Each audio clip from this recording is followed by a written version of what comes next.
Modern கோடை விழா அப்படிங்கிற ஒரு தமிழ் படத்தை இப்போ பிரைம் வீடியோவில் ரிலீஸ் பண்ணியிருக்காங்க. இந்த படம் எப்படி இருக்குது, இந்த படத்தோட கதை என்ன அப்படின்னா, அதாவது இந்த ரிவ்யூ கேட்டதுக்கப்புறம் இந்த படத்தை பார்க்கணுன்னு தோணுச்சுன்னா பாருங்கள், இல்லைனா ஸ்கிப் பண்ணிடுங்க. இந்த படத்தோட கதை எங்கேருந்து ஆரம்பிக்கிறாங்க அப்படின்னா, திருநெல்வேலி மாவட்டத்தில் சேர்ந்த ஒரு குறிப்பிட்ட கிராமத்தை சுற்றி தான் அந்த படத்தோட கதை நடக்குது. அதாவது அந்த கிராமத்தில் ஒரு ஊர் திருவிழா நடக்குது. அந்த திருவிழாவில் கூத்தாடக்கூடிய ஒரு பொண்ணு வந்து கூத்தாடி முடிச்சுட்டு இந்த நைட் டைமில் போயிட்டு இருக்கும்போது ஒரு மர்மமான முறையில் அந்த பொண்ணு வந்து இறந்து கிடக்கிறா. அப்படி காலையில் அந்த பொண்ணோட பாடியை வந்து எடுத்துகிட்டு போகிறாங்க. அப்படி அதனால் அந்த ஊரில் நடக்கக்கூடிய அந்த அதாவது அந்த கோவில் கொடை வந்து நடக்காமல் போகுது.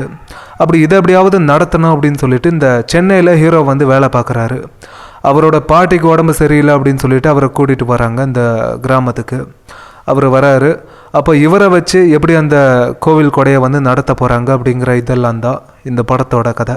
அப்படி இந்த படத்தில் ஹீரோவை ஊருக்கு கூட்டிகிட்டு வந்ததுக்கப்புறம் அதுக்கு நடுவில் இந்த காதல், கல்ச்சர், வில்லேஜ் இந்த மாதிரி விஷயங்களை வச்சு எடுத்திருப்பாங்க.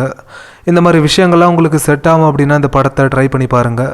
ஆனால் அதுக்கு முன்னாடி இந்த ரிவ்யூவையும் கேட்டுருங்க.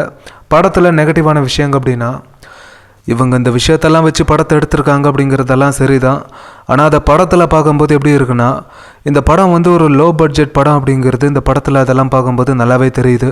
ஏன்னா அந்த மாதிரி எடுத்திருக்காங்க. அதெல்லாம் படம் வந்து ரொம்ப ஸ்லோவாக போகுது. அது மட்டும் இல்லாமல் நிறைய இடங்களில் போர் அடிச்சுது. ஸ்கிப் பண்ணிடலாமா அப்படிங்கிற மாதிரிலாம் கூட தோணுச்சு இந்த படத்தை பார்க்கும்போது. அதுலேயும் படத்தில் நடித்தவங்க எல்லாருமே ஒரு ஆவரேஜாக பர்ஃபார்ம் பண்ணியிருக்காங்க. ஒரு சின்ன பாசிட்டிவ் அப்படின்னா இந்த படத்தில் அவங்க எடுத்துக்கிட்ட கண்டென்ட்டை, அவங்களோட நோக்கம் என்ன அப்படிங்கிறத வந்து ப்ரெசென்ட் பண்ணியிருக்காங்க. இதை தவிர இந்த படத்தை பற்றி பெருசாக பேசுகிற அளவுகள்லாம் இந்த படத்தில் எதுவுமே இல்லை. வேணும்னா ட்ரை பண்ணி பாருங்கள், இல்லைன்னா ஸ்கிப் பண்ணிடுங்க.